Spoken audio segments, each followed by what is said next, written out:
నోట్ల రద్దప్పుడు ఏ విధంగానైతే వారాల తరబడి బ్యాంకుల దగ్గర వృద్ధులు పిల్లల్ని ఎత్తుకొని మహిళలు పురుషులు వారాల తరబడి లైన్లలో నిలబడ్డారో, పొద్దున్న నుంచి అర్ధరాత్రి దాకా రాత్రుళ్ళు కూడా నిలబడ్డారో, అట్లా ఇప్పుడు సిలిండర్లు పట్టుకొని నిలబడుతున్నారు.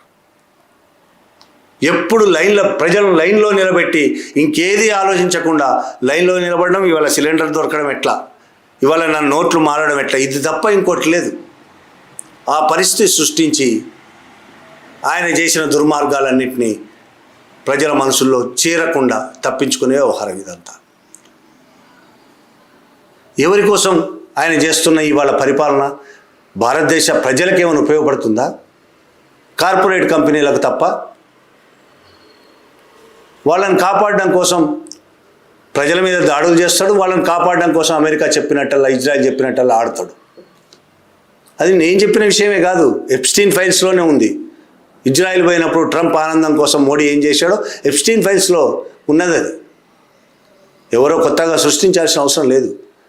మోడీ గురించి ప్రపంచమంతా నవ్వుకుంటున్నారు. మనం మోడీ లాంటి వాడిని ఎన్నుకున్నందుకు, బీజేపీ పార్టీ పాలన కొనసాగుతున్నందుకు భారతదేశ పరిస్థితి చూసి ఇతర దేశాల వాళ్ళు నవ్వుకుంటున్నారు. మోడీ భక్తులకు చాలా గొప్పగా ఉండొచ్చు. వీడియోలో ఇప్పటికీ చూస్తున్నాం, సిలిండర్ ధర 5,000 పర్వాలేదు, మేము కొనుక్కుంటాం, కానీ మాకు మోడీయే కావాలి. చావండి. మీలాంటి వాళ్ళు కొంతమంది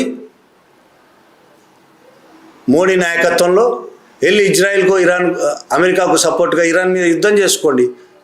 మీకోసం మేమందరం ఎందుకు చావాలి?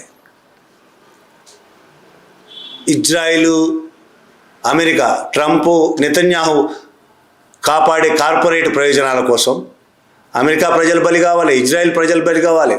వాళ్ళకు సపోర్ట్ చేస్తూ మోడీ ఆడుతున్న నాటకం కోసం ఈ దేశ ప్రజలు బలి కావాలి. ఎందుకు కావాలి?